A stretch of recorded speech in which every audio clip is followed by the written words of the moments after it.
acompañando los procesos de postulación para estas becas. Estas becas este año están cumpliendo 20 años, ¿no? Desde que se creó la Comisión de Salud Investiga, son las originales becas Carrillo Oñatibia, que todos conocemos y que llevamos en el corazón. Y este año, la verdad que con la pandemia y con el COVID y con todo lo que hace a la asistencia virtual y digital, la telesalud, la telemedicina, es el primer año que en la convocatoria empiezan a aparecer como líneas priorizadas aquellas vinculadas a teleasistencia. Entonces, dentro de este proceso que lo iniciamos apenas surgió la convocatoria, por eso recién Mónica comentaba, tuvimos como muy poco tiempo, pero digamos, quisimos acompañar este proceso que, bueno, que hay que ir acompañándoselo, digo, no importa que este año no estemos llegando, pero sí van a seguir las becas y entonces ir conociendo toda esta metodología y todo el proceso y estando presente dentro del cronograma para el año que viene poder presentar muchas más becas e ir preparándose. La verdad que lo importante es ir preparándose también en la convocatoria.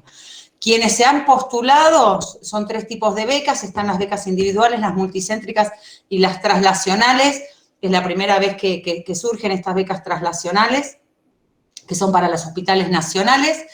El monto de las becas son 440.000 pesos por becario, los multicéntricos pueden tener hasta 5 becarios y un director, con lo cual es un espacio donde veníamos hablando con Tony, con Laura, con Celeste. Es mucho lo que se hace y es mucho lo que se hizo en telemedicina o en telesalud. Es necesario empezar a eso, darle y gestarlo como conocimiento, empezar a sistematizarlo, empezar a escribirlo, empezar a mostrarlo, ¿no? Entonces, una de las cuestiones principales es poder ir pensando sobre nuestras propias prácticas en el campo de la telesalud e ir pensando qué investigaciones se pueden ir haciendo. Dentro de lo que es teleasistencia se encuentra en uno de los ejes, que es el eje de organización asistencial, que tiene como 3 componentes. Uno que tiene que ver con la evaluación de los dispositivos y las tecnologías más duras, ¿no? En lo que es atención post-COVID. Después, otro eje que es la evaluación de la efectividad y la eficiencia en la remodelación de los procesos de atención. Hubo que trazar muchas nuevas rutas asistenciales digitales para llegar al paciente, para hacer monitoreo, para hacer seguimiento, para un montón de cosas. Entonces, esa redefinición de, bueno, nosotros lo llamamos de acá de Jujuy con Fede, lo llamamos las rutas asistenciales digitales, esa redefinición también hay que escribirlas, también hay que ver cómo surgieron, cuáles fueron las fortalezas, cuáles fueron las debilidades. Y un punto específico que son las TICs para teleasistencia en salud, aplicado a las distintas especializaciones de los profesionales de la salud, en medicina, en enfermería, en odontología, kinesio, farmacia y otras ramas sanitarias. Lo que hay que pensar que la definición de la investigación de salud dada por la OPS en el año 2010 plantea que todos los equipos de salud pueden investigar, que la salud y la investigación en salud no es una cuestión dejada solo a la medicina. Entonces, todas las disciplinas, todas las instancias de los procesos salud de enfermedad, todo lo que hace a la gestión, no la tengo acá a mano la definición mientras van hablando Tony y Celeste la busco, pero digo, todos podemos investigar. Entonces, la idea de hoy es este espacio que se llama Ideas para Pensar, para que vayamos viendo, algunos quizás se presentaron, otros no, porque hay gente que no solo es de la red, sino que gente de la universidad, del propio sistema de salud de Jujuy, de otras provincias, que podamos ir pensando dentro de lo que hacemos en telesalud o de lo que conocemos, cómo eso se puede ir sistematizando en conocimiento. La última charla va a ser dentro de 15 días y va a ser más del campo específico de la metodología de la investigación, como para poder ir pensando cómo armar las investigaciones, y lo que decimos siempre, ir preparándose con tiempo. Siempre para esta altura del año son las convocatorias, que empiezan generalmente en el mes de noviembre y son un año calendario, tienen un periodo de presentación y de postulación, o sea que si nosotros lo ponemos dentro de nuestro cronograma, nosotros con tiempo podemos ir preparando la investigación. Yo creo que en los últimos 20 años ha habido algunas modificaciones, pero los formatos de presentación siguen la misma estructura. ¿no? Entonces digo, no tiene por qué agarrarnos a último momento que lleguemos corriendo, sino que nos podemos ir preparando tranquilos y eso también nos da chances de tener más posibilidades de ganar la convocatoria porque son pocos, o sea, son muchas, pero es mucha la gente que se postula y esperamos que, no creo que este año no, pero esperamos que el año próximo se vuelva, se entregaban las becas en la Academia Nacional de Medicina, digo, la verdad que era hasta el capital simbólico que se le daba a la investigación en salud, que sea la entrega en la Academia Nacional de Medicina, la prestigiaba mucho más a todo el proceso. Así que bueno, esa es un poco la idea, acompañar esta instancia, así que bueno, los dejo con el licenciado Antonio Luna y la doctora Celeste Savignano, de la Oficina de Comunicación a Distancia del Hospital Garrahan, padre y madre. Nuestra pareja presidenta. No, por favor. De la red. Bueno, buenas tardes a todos, buenas tardes, buenas noches, porque ya está oscurito. Bueno, la idea es poder sensibilizar un poquito más acerca de todo lo que tiene que ver con proyectar investigación en términos de telesalud, y como bien dijo en un comienzo, nos gusta más hablar de telesalud que de telemedicina, porque es un campo amplio, donde las diferentes disciplinas del ámbito de la salud convergen para ponerse metas, objetivos comunes y poder llevar adelante proyectos inherentes a investigación o proyectos inherentes a temáticas puramente asistenciales o puramente formativas, o lo que más nos gusta, o por lo menos lo que más me gusta a mí y que llevamos adelante en la práctica habitualmente desde el hospital, son estos proyectos que vinculan la arista asistencial de la telesalud con la arista formativa, ¿no? Porque siempre van de la mano. Y bueno, me parece que también que con la evolución de los años, la definición clásica de telesalud de los organismos internacionales que hablan siempre de que involucra la entrega de servicios de salud utilizando como canal las tecnologías digitales o tecnologías de la información y comunicación, específicamente cuando las distancias son un obstáculo, se han ido modificando, y sobre todo en este contexto de pandemia que estamos atravesando, porque no solo ahora la brecha tiene que ser la geografía, las grandes distancias, ¿sí? Así que, bueno, eso también ha cambiado y nos ha presentado desafíos. Por eso, en contexto de pandemia, se destacó mucho la importancia del uso de las herramientas, de los canales de comunicación para poder llevar adelante todas estas prácticas asistenciales y proponer una manera de contacto no solamente entre equipos de salud, profesionales y no profesionales de los equipos de salud, sino directamente de los equipos de salud con los pacientes, ¿sí? Como una forma segura y efectiva de poder evaluar los casos sospechosos de COVID, como los casos ya confirmados, pero que podían realizar un seguimiento en su domicilio, evitando la circulación y reduciendo también de esta manera que haya más, minimizando el riesgo de transmisión de esta enfermedad. Con lo cual, cuando uno piensa en poder proyectar una nueva idea dentro del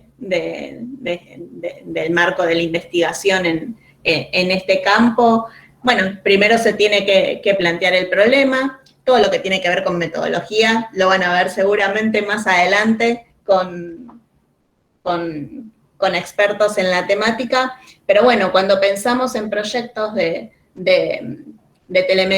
telesalud, primero la idea es ponerse como conocer cuáles son los objetivos primordiales que tienen este tipo de proyectos, que son los de facilitar la equidad en el acceso a los servicios sanitarios, ¿sí? Que sean accesibles a todas las personas, de poder dotar de atención especializada en aquellos lugares en donde de otra manera no se podría contar con la misma.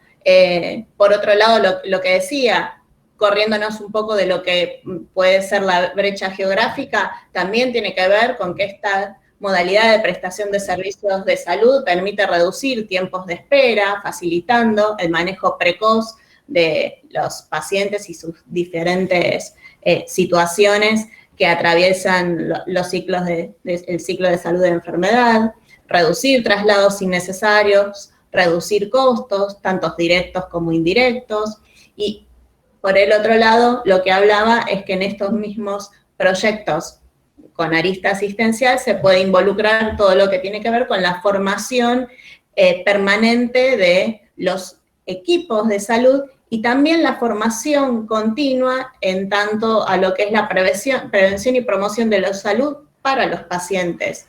Hoy se utilizan, hay muchísimos equipamientos y tecnologías digitales de diferentes características, algunas más costosas, otras menos costosas, pero que permiten también fomentar en el domicilio el autocuidado del paciente, lo cual es muy importante poder trabajar hoy, sobre todo en proyectos que involucren justamente esto que es el autocuidado del paciente en domicilio, más allá de los momentos en donde hay un acompañamiento de los equipos de salud. Así que no sé, Tony, si querés... no, hacer un pequeño comentario vinculado a que no es suficiente la tecnología. Detrás de la tecnología hay personas y bueno, y esas personas cuando se asocian con un objetivo común, conforman redes, y que a nosotros nos agarró la pandemia con una red que estaba armada y con una construcción de varios años. Entre los participantes de este espacio está el doctor Joaquín González, que fue uno de los pioneros con la Oficina de Comunicación a Distancia del Hospital Garrahan. Cuando se lanzó un proyecto que para esa época, para los años, fines de los años 90, era impensado lo que iba a suceder. Nosotros en el 2022 vamos a cumplir 25 años de la creación de la oficina y pasamos desde las consultas vía fax hasta algo que pensábamos que era imposible, era llegar a la casa de los pacientes. Y eso nos empujó la pandemia y fue una experiencia muy fascinante e impresionante para nosotros. Sobre todo en la previa a la consulta asistencial, en cómo llegar a esa familia para sensibilizarla con las tecnologías. Ahí tuvimos un gran trabajo de una compañera que está durante la pandemia por una razón de salud en la casa, y ella desde la casa fue acompañando a las familias y a los pacientes adolescentes, y ayudada por los adolescentes también, a armar los consultorios virtuales, algo maravilloso, ¿no? Y bueno, como decía Paz, estas nuevas rutas asistenciales hay que sistematizarlas. Lamentablemente, todos los que estamos acá tenemos una intensidad de trabajo enorme y a veces hubiera sido lindo, con gente tan linda participando, de haber propuesto un multicéntrico. Y que también eso genera...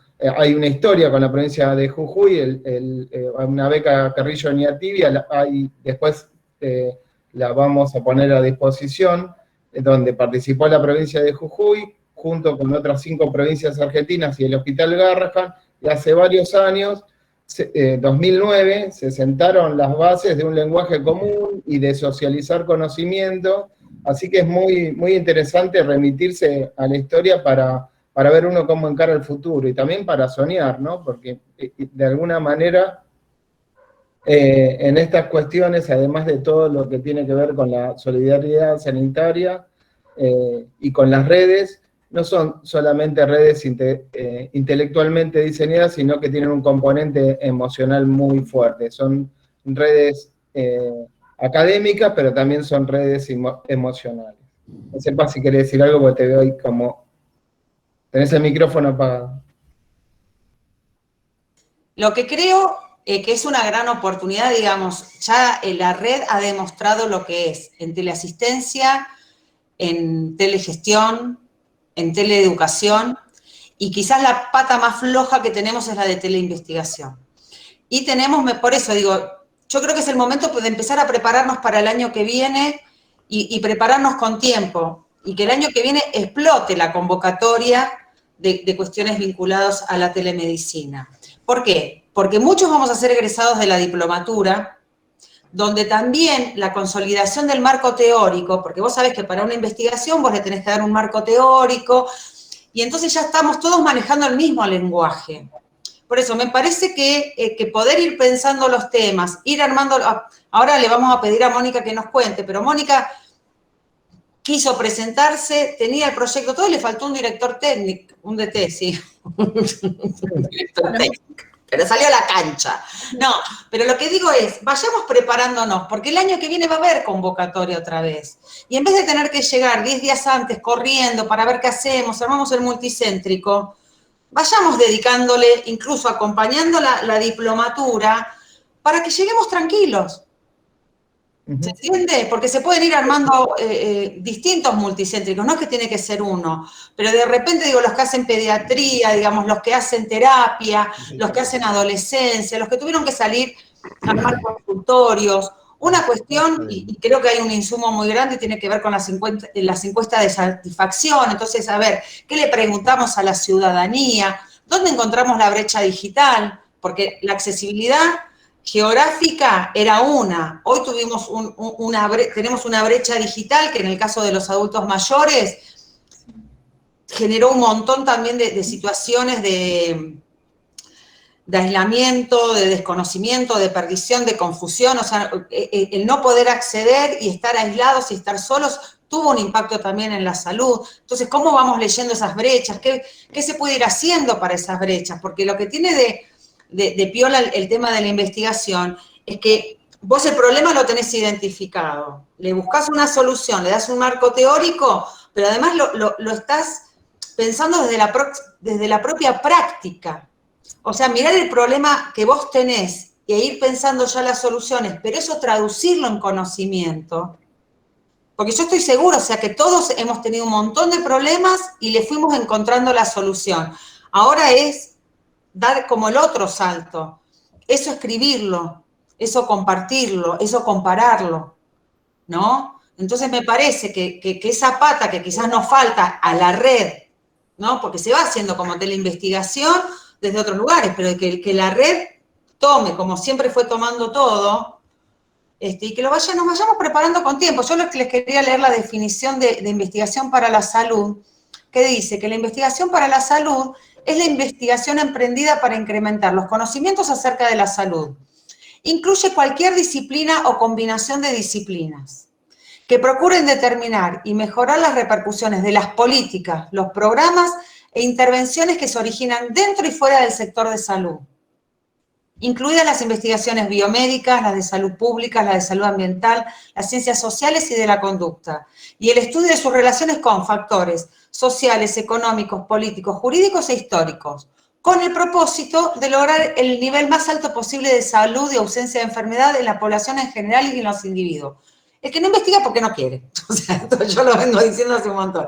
El que piensa que no tiene un espacio para hacer, y entonces tenemos que ir construyendo la identidad de investigadores, porque yo cuando doy clases siempre pongo, digo, quizás un profesional de la salud primero se abocó a lo asistencial, en alguna instancia a la formación, a formarse y a formar, a la gestión, porque uno empieza también, o con el tiempo va escalando, va siendo jefe de servicio, puede estar y la investigación, que siempre es la pata como más floja que tenemos dentro de lo que es la gestión pública. Pero es la que necesitamos como para retroalimentar la información y la evidencia para generar políticas y programas.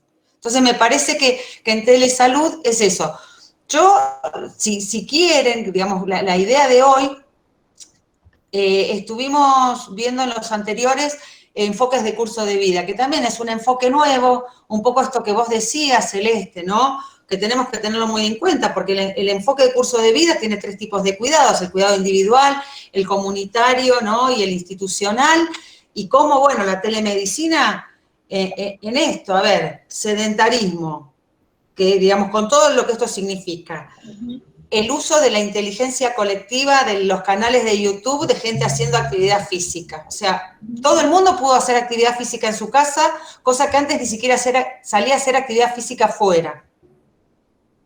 Y no gestada desde el sistema de salud, pero sí que esto tuvo un impacto dentro del sistema de salud.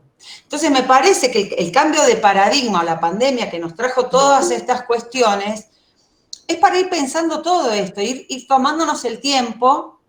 Yo no sé si serán los sábados o qué dirían, porque digamos, lo que está bueno es generar un club. Yo en otros espacios tengo un club de preguntas, ¿viste? Porque están los clubes de lectura, el club de preguntas, porque de la pregunta surge la curiosidad, la búsqueda. Entonces, tener muchas preguntas nos va acercando cada vez más a la investigación, y tenemos que hacer el ejercicio de preguntar, y preguntarnos, y preguntar colectivamente. Así que yo no sé si quieren que de repente agarre como así un poco al voleo algunas de las temáticas y que podamos pensar, o no sé si, Mónica, si vos querés contar tu experiencia en este proceso, porque sos la que venís un poquito como más trabajada, y ya tenés aprobada la diplomatura, dijo Laura. Pues, solo por el hecho del esfuerzo. No es que lo tengo tan trabajado. Ya empezás. Perdón, Moni, ya empezás. A ver, acá hay algo que regalar. No, cambiar. Acá hay que regalar algo. Bueno. Pero contá, Mónica, tu experiencia en esto, en animarte por lo menos a participar. No, fue empezar a ver que, primero empezamos buscando a ver qué podía hacer con alguien más del hospital, que pudiese estar interesado en trabajar y estábamos pensando hacer algo con los centros de salud, la parte de alimentación, de promover la alimentación saludable, comparar chicos para tomar los primeros 1000 días, y la verdad que es algo que hay que organizarlo bien y poder hacer una medición en el tiempo quizás mucho más larga de 1 año, en cuanto a la repercusión que va a tener. Entonces, bueno, ese proyecto lo tenemos, ya lo tenemos charlado, ya hablamos con gente de los centros de salud para poder tener diferentes grupos para trabajarlo y trabajarlo junto con nutricionistas, con gente que nos pueda proveer para hacer huertas, entonces puedan trabajar haciendo huertas en las casas de los chicos que tengan déficit. Ese es uno de los temas. Después yo le comenté que tenía un grupo de madres de mi consultorio particular, en el cual nosotros tenemos, ¿y hoy qué comemos? Se llama el grupo. Entonces es compartir un poco de las experiencias y de las ideas que van teniendo las mamás de qué ir preparándole, cómo mejorar las dietas de los chicos que tienen sobrepeso, cómo mejorar aquellas que les falta, poder ir tirando ideas de lo que saben qué se consigue a mejor precio en un lugar o en otro, para poder ir compartiendo entre nosotras. Este grupo yo lo tengo formado hace ya 2 años y medio, 3, o sea, esto es pre-pandemia. Y es un sitio que también nos sirvió mucho en la pandemia para poder compartir otras cosas. Fue desde la angustia de clases presenciales o no, ahora la vacuna, por ejemplo, hablar sobre la vacunación en los chicos, van surgiendo otras cosas. Entonces, lo que habíamos visto era de ver cuánto había aportado el grupo a la contención y cuánto nos había mejorado esto de poder comunicarnos a pesar de estar aislados. Así que bueno, eso es el tema que voy a ir investigando cómo funcionaba con la cantidad de comunicaciones y demás pre-pandemia, durante la pandemia y qué resultados se fue teniendo. Dentro de ese grupo, después me fui analizando algunas cosas y, por ejemplo, se formó un grupo de madres con APLB, en el cual ellas mismas se conectaron entre ellas y se pasan las dietas, qué qué sugieren en cuanto a la alimentación de los chicos y demás, y las dietas que pueden hacer ellas mientras están lactando, por ejemplo. Eso es todo lo que veníamos comentando en las reuniones anteriores. Desde que no nos vimos hace 15 días, surgió otro tema que creo que lo vamos a encarar, probablemente haga pie primero en nuestra oficina, pero que lo quiero hablar con Reconquista y con Rafaela, porque empezamos a hacer reuniones de videoconferencias consensuadas para altas de pacientes complejos. Entonces, nos comunicamos todo el equipo de trabajo del hospital con todo el equipo de trabajo del hospital de referencia del paciente, y si no es de esa localidad específicamente, con el grupo de la localidad donde es. Por ejemplo, nos tocó Florencia, teníamos un paciente de Florencia. Entonces se comunica asistente social, médico pediatra, si tienen kinesio, si tienen terapista ocupacional y demás, y comentamos el paciente para poder saber qué cosas le están faltando, cómo tienen que ordenarse, y nosotros podemos ordenar también con qué periodicidad van a venir a control con nosotros o lo van a hacer con el hospital de base. Eso creo que en este tiempo que lo empezamos a implementar, nos ayudó a poder externar pacientes que venían con internaciones muy prolongadas. Teníamos pacientes que tenían 3 meses o 4 de internación y pudimos coordinar como para poder mejorarlo. Procuramos cargarlo en plataforma para que nos quede los datos para poder consultarlo todo, porque si no, queda en el papelito que llevó la mamá y a veces no llegó. Y bueno, creo que es una punta como para poder trabajar muchas cosas interesantes. Sí, por eso lo que veníamos charlando en su momento cuando aparecieron las primeras semillas de la huerta, ¿no? Porque surgió ahí la idea de Mónica, era que puedan tener su huerta, y fuimos charlando mucho. Es esto, ella tenía algo que ya tenía mucho valor para sistematizar. Y entonces a veces pensamos que cuando tenemos que investigar tenemos que inventar algo de cero. Y en realidad es esto, describe tu aldea y describirás el mundo. Empecemos con lo que nosotros tenemos, porque le conocemos más el problema, sabemos hacia dónde ir, con quién tenemos que interactuar. Y veamos, porque quizás los resultados pueden ser positivos o negativos, y sea lo que sea, va a ser un resultado que va a aportar a la definición de políticas o de programas o de planes o de acciones, ¿no? Entonces es mucho lo que es tanta la riqueza que tiene la red, que tenemos que empezar a usar la visión drónica, ¿no? Mirarnos como desde fuera, medio espiritista, pero mirarnos desde fuera, para poder mirar lo que estamos haciendo. Sí, ¿no? Es un poco la idea es esta, que podamos empezar a ver y empezar con los trabajos, y ya te dejo, Cele, con los trabajos que estamos haciendo para la diplomatura, que nos tenemos que el nodo norte, que el nodo sur, que el nodo centro, qué sé yo, que nos está costando, pero nos estamos reuniendo, o sea, ya estamos teniendo también una experiencia de trabajo multicéntrico. Entonces, veamos todas esas habilidades que estamos desarrollando para que el año que viene podamos empezar, como decía, Mónica decía, 1000 días está, todo lo que es salud materna está, todo lo que son enfoques de curso de vida está, crónicas está. Hay de todo para investigar. Sí, Cele. Sí, no, yo me quedé con 2 cosas. Uno, bueno, reforzar lo que acabas de decir vos, de que están trabajando los diferentes grupos pensando en proyectos. Así que, bueno, a partir de estos proyectos se puede hacer obviamente, hacia el final de la diplo, hacer una puesta a punto común. Y seguramente muchos de esos proyectos individuales o de algún grupo se puede vincular con otro y se van a nutrir unos de otros y se puede llegar a hacer una linda investigación de carácter multicéntrico. Pero también me quedé con algo que dijo Mónica y que es muy interesante como herramienta, empezar a vincularnos más con el usuario paciente, con el usuario de la comunidad, porque es muy rico, ellos son los que nos ponen los objetivos y nos ponen la vara cada vez más alta. Entonces, por ahí, a través de encuestas, de encuentros con ellos, también vamos a nutrirnos y poder pensar en resolver sus problemáticas de maneras distintas, adecuándonos a ellos, sino que ellos se tengan que adecuar al sistema de salud tal como hoy está planteado, ¿sí?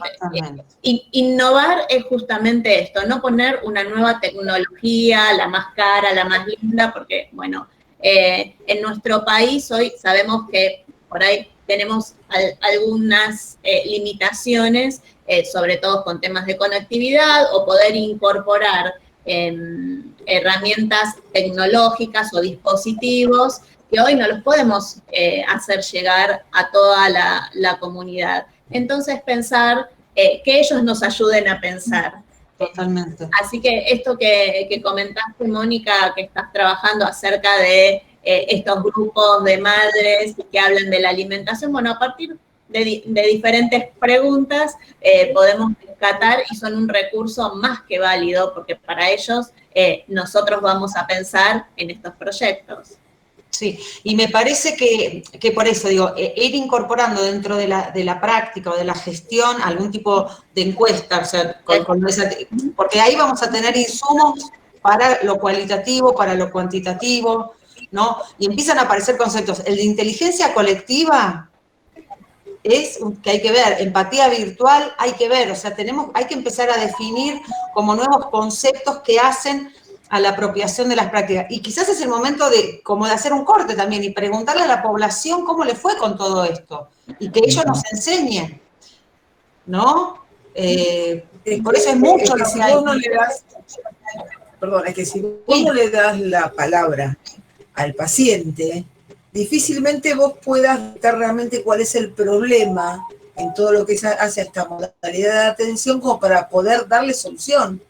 Sí. Entonces, necesitas siempre que esté el paciente, que nos esté diciendo para poder tener acabado concepto de cuál es el problema que tenemos que abordar, ¿sí? Para después definir los objetivos y demás.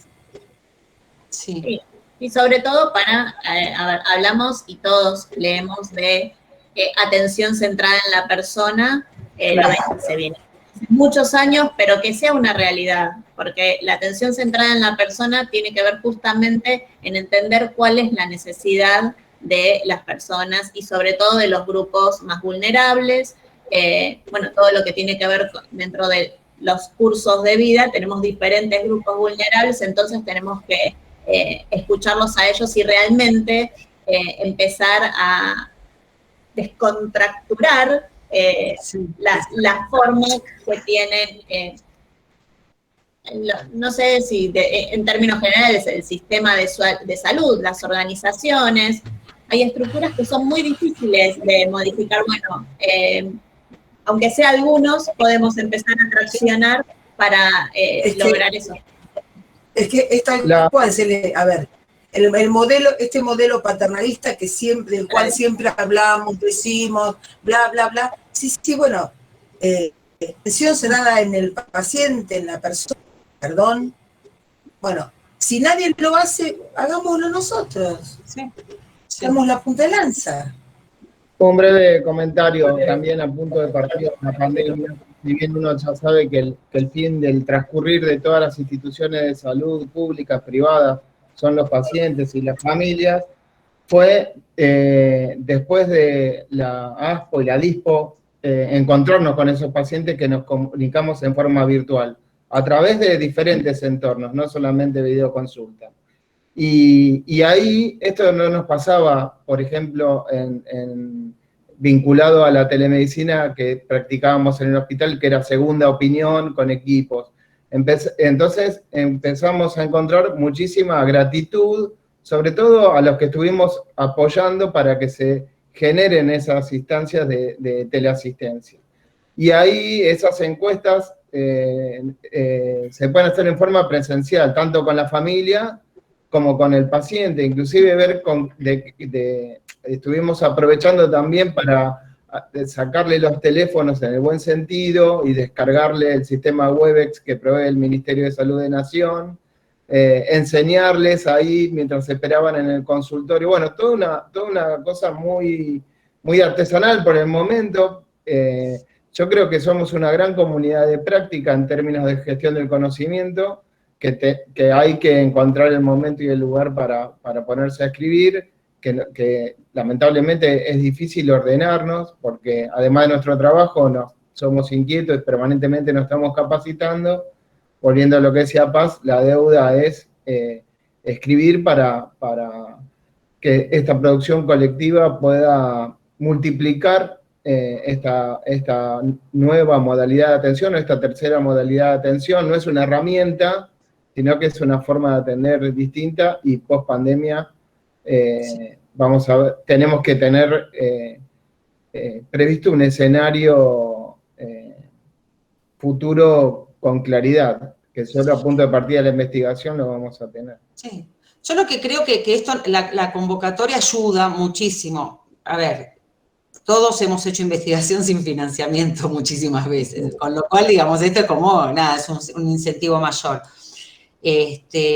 Pero digo, se pueden empezar a organizar. Creo que es importante qué es lo que a uno lo motiva, lo que tiene ganas, porque viste que con la investigación vos tenés que sentirte cómodo, tenés que quererla, porque si no la terminás odiando. Pero hay muchos temas.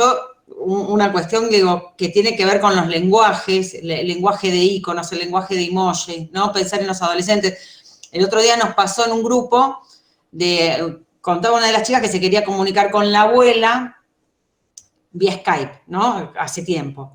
Y que le había instalado y toda la historia, y la abuela no entendía, pensaba que era una bolsita de agua caliente, el icono del Skype, ¿no? Entonces, para nosotros, que decís, no, cliqueas acá, cliqueas allá, ese cliquear, para un adulto mayor es de una complejidad. Cuando los adolescentes te mandan emoji para comunicarte, tenés que ir a buscar a ver qué me quiso decir.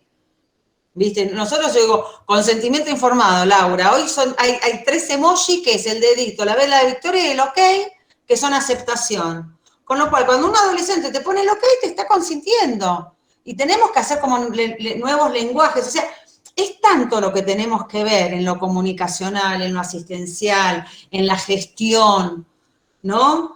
Que por eso creo que hay para todos los gustos. A mí me gustaría abrir el micrófono, a ver quién más quiere hablar, contar alguna experiencia o alguna idea que se pueda. Nora, dale. Hola, Nora, y después Erika. Ah, bueno, porque si no me ofendo, porque la vez pasada me dejaron a lo último. ¿Quién fue? No, creo que lo más importante que surge de toda esta red, como no se hacía hace muchos años, porque cuando yo me empecé a formar hace mucho tiempo, hace ya, lo más importante era el paciente. Era visibilizar al paciente y ver cómo entraba al consultorio, cómo te daba la mano, cómo te hablaba, qué era lo que venía a buscar. Y en el medio de todo este transcurrir de la asistencia en salud, eso se perdió. Estamos llenos de tecnología, porque tenemos para tirar para arriba, pero el paciente sigue invisibilizado. Yo me di cuenta cuando hice todo el estudio en terreno, nosotros íbamos también a presentar para la beca un trabajo con la gente de adolescencia del Hospital Isola, pero bueno, no nos dio el tiempo tampoco, que fue muy interesante, porque cuando yo empecé a hacer el estudio en terreno para poder adherir a los CAPS, más que nada coercionarlos para que se adhieran a la plataforma, ellos me presentaron una realidad que yo no había tenido en cuenta, que los adolescentes no se comunican si no es a través del Messenger. Entonces ellos armaron una red dentro del POSI a través del Facebook, de una de las redes sociales habituales. Porque mucha gente que está alejada de la zona céntrica de Puerto Madryn, Madryn está dividido en 4 realidades. La zona que está frente al mar, antes del medio, la del medio y la de la barda. Donde está la gente que no tiene acceso a internet, que tiene un solo teléfono para todo la familia, que se puede comunicar únicamente por Messenger. Entonces yo digo, bueno, nos estamos olvidando, estamos dejando afuera lo más importante de todo esto, que es el usuario, la gente, el sujeto. Y mañana, la semana próxima, doy una clase de epidemiología para las residencias del hospital, y ellos no saben qué hacer con los pacientes, los futuros, los que ya están recibidos de médicos. Entonces a mí me alertó mucho eso, porque el sistema no te lo va a resolver, vos tenés que ver al paciente y entablar una relación con el paciente. Entonces me parece genial lo de la red, que hayamos podido visibilizar esto, que tenemos un montón de tecnología, pero mucha de esa tecnología deja invisible sigue dejando invisible al paciente. Bueno, pero esto hay que escribirlo también, ¿no? Y proponer, ¿no? Para poder acercarlo a los decisores. Porque eso es a veces lo que nos falta. Sí. Sí. ¿Quién quería hablar? ¿Vos, Erika? Dale. Sí. El año pasado, cuando estuvimos trabajando con telediabetes, con el programa de telediabetes, surgió un proyecto de investigación que lo tengo a medio terminar de escribir, pero que era una investigación en intervención, en realidad, en la que nosotros queríamos enseñar sobre autocuidado, sobre los cuidados del pie en personas con diabetes. ¿Quién lo iba a hacer? Lo iba a hacer un grupo de podólogos. La provincia que se había elegido era la provincia de Entre Ríos, y ahí veo que hay OCDE Paraná presente. Teníamos la autorización ministerial para poder hacerlo, que por ahí es una de las cosas que más cuestan, ¿no? Conseguir el aval para que nos dejen entrar en una provincia y hacer una investigación. Y a su vez la idea era capacitar a los podólogos desde el Comité de Pie de la Sociedad Argentina de Diabetes, capacitar a los podólogos primero, es una capacitación previa para poder unificar los criterios, y después de eso, a través del Webex, contactar a las personas con diabetes y enseñarles sobre el autocuidado del pie. Y después, poder evaluar previamente y posterior a la intervención, digamos, qué aprendían las personas con diabetes sobre ese tema específico que eran los cuidados del pie. Es como algo sencillo de hacer, yo lo veo sencillo, donde tenemos todas las herramientas, pero bueno, ahora me parece que no llego para esto porque me parece que ya cerró la fecha. Pero bueno, pero se puede ir preparando con tiempo. Yo lo que digo, empecemos a prepararnos con tiempo, por eso decís, la tengo a medio escribir, o sea, ya tenemos de dónde partir. Y vos lo que estás hablando además es de una red intersectorial, porque tenés la asociación de diabéticos, tenés hospitales, tenés Ministerio de Salud de la Nación, podés tener una universidad, se puede armar una buena red multicéntrica. Y la otra cuestión, hay estrategias, ¿no? Porque, digamos, son 5 investigadores, pero esos 5 investigadores pueden ser muchos más. Nosotros tenemos investigaciones donde participaba mucha más gente, son 5 los nominales, son 5 los que postulan, pero son otras estrategias que se pueden abrir. Sí. Perdón. Sí. Suerte que la doctora no lo tiene terminado, porque después de la clase de diplomatura que nos dio para cerrar el receso, nos dejó a todos pensando, y Entre Ríos está a full gracias a la doctora Erika. Claro. Así que bueno, suerte que lo tiene a medio escribir.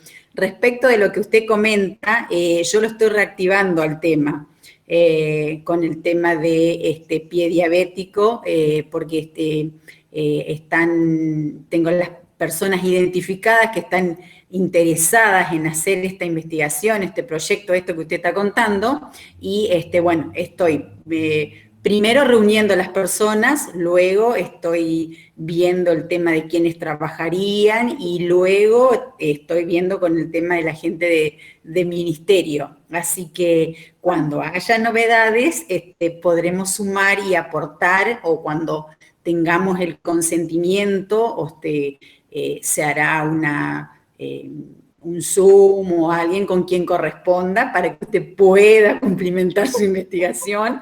Por favor, no les pongan la diplomatura. No. Así que... No, pero hay algo muy importante, muy interesante con esto, es que Entre Ríos tiene podólogos, Sí. que el asunto con podología es que no están dentro del sistema de salud en hospitales públicos trabajando como podólogos, o sea, nombrados como podólogos dentro de lo que es el ámbito público. Entonces eso trae detrás un impacto tremendo, porque involucra muchísimo. Yo anduve de recorrida y los podólogos donde los encuentro son en los CAPS, en los centros de salud.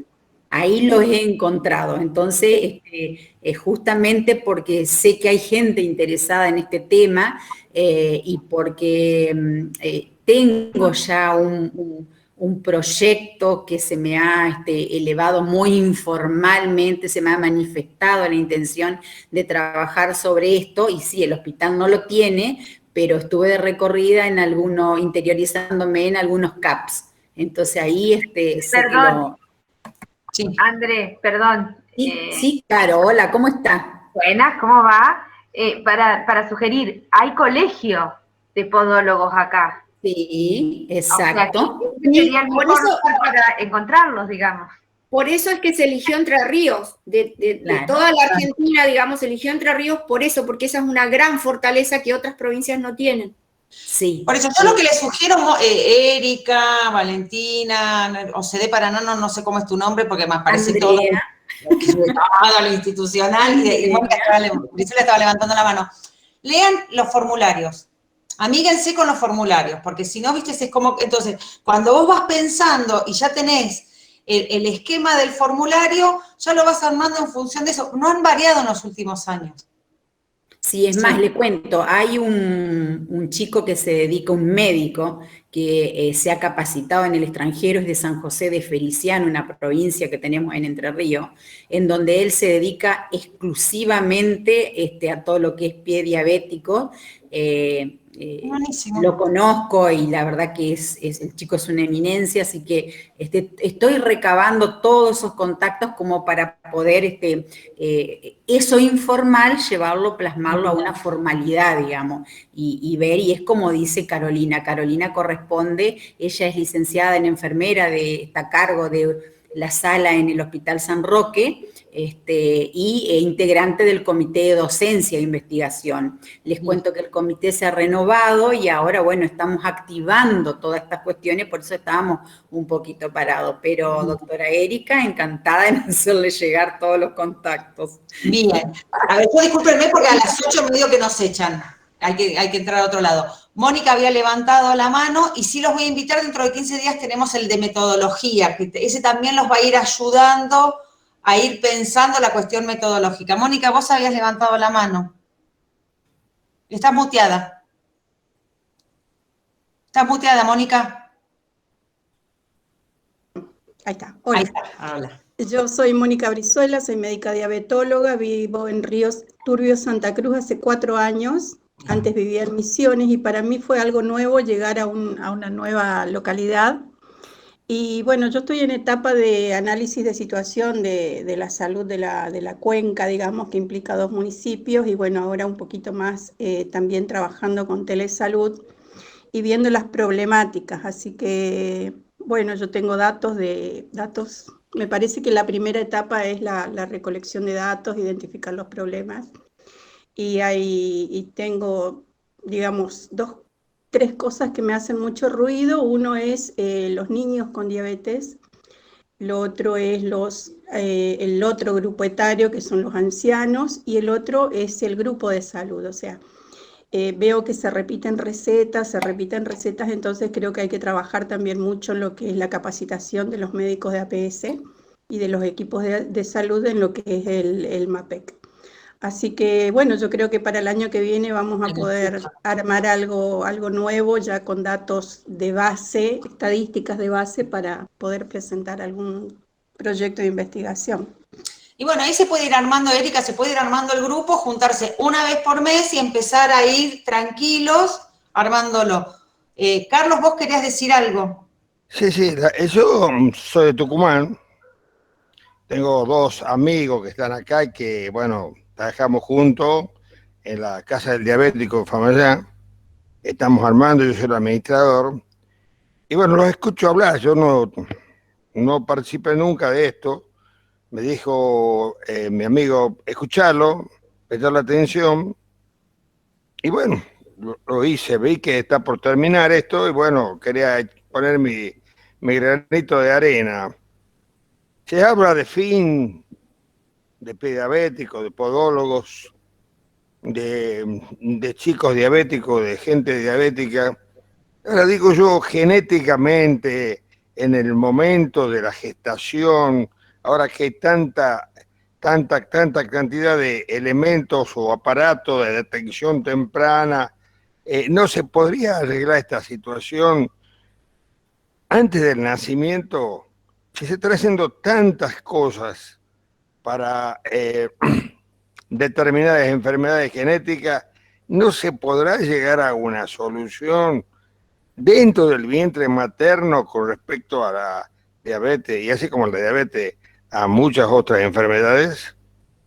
Es una pregunta que me cae a mí de un tipo que no sé nada, solamente lo escucho y vi que se tomaron varios temas dentro de esta conversación y me pareció que mientras ustedes hablaban, yo trabajaba con mi cabeza y pensaba, ¿por qué no? Ustedes son los profesionales, yo solamente soy un administrativo nada más. Le damos la palabra a Erika. El fenotipo es el genotipo más el medio ambiente. Yo creo que ahí está la respuesta. Pero hay algo interesante de lo que plantea Carlos, algo interesante que es el peso de la madre durante el embarazo.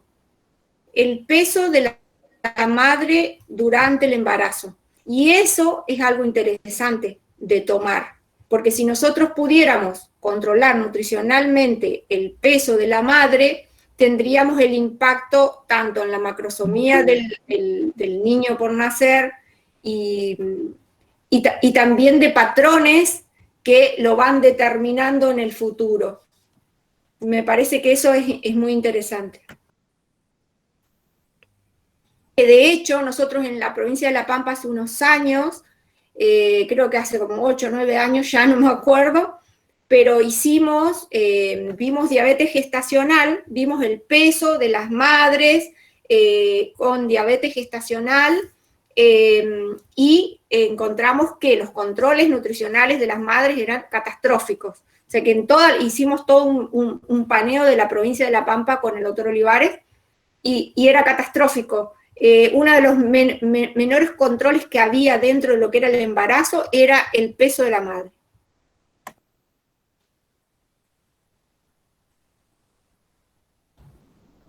Creo que se dijo otra cosa importante también, que casualmente lo vimos hoy con una de mis compañeras de bioética, es la capacitación de los profesionales. Uh-huh. Ha bajado mucho la calidad profesional. Nosotros que tenemos algunas residencias en el hospital, ustedes que tienen hospitales más grandes lo deben ver más, es como que ha bajado bastante la calidad y eso entorpece bastante la atención primaria y la prevención. Porque es como, es lo que hablábamos hace un rato, se deja de ver al sujeto, al usuario, a la persona, y se olvida que, por ejemplo, esa madre está gestando y que tiene que tener determinados recaudos y que tiene que ser seguida de alguna manera en especial, para evitar lo que dice Carlos, las consecuencias. Si bien no podemos genéticamente intervenir, porque eso es otro tema, sí podemos intervenir en lo ambiental, en lo personal.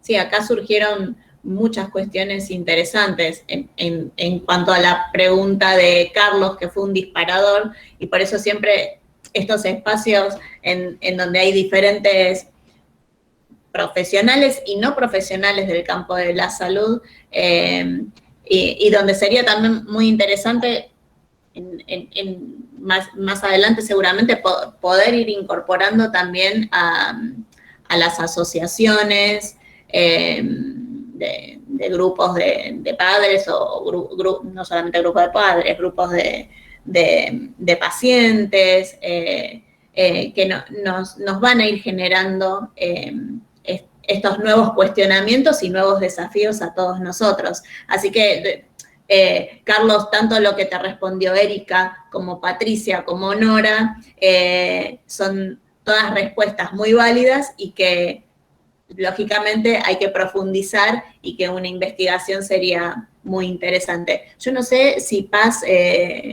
tuvo algún problema de conectividad, pero me parece ya como para ir cerrando, porque creo que nos echan del espacio. Yo también quería invitarlos seguramente muchos los conocen, pero para los que no los han leído, los 17 Objetivos de Desarrollo Sostenible, donde más allá que el objetivo 3, que es el que específicamente se dedica a la salud y el bienestar de las personas, podemos vincular este objetivo 3 con muchos otros, como ser en torno a lo que tiene que ver con la investigación en el campo, como el objetivo 4, que es el de educación de calidad, el 5, que está vinculado a igualdad de género. Me parece que tenemos que empezar a vincular todo lo que tiene que ver con la salud con otros campos del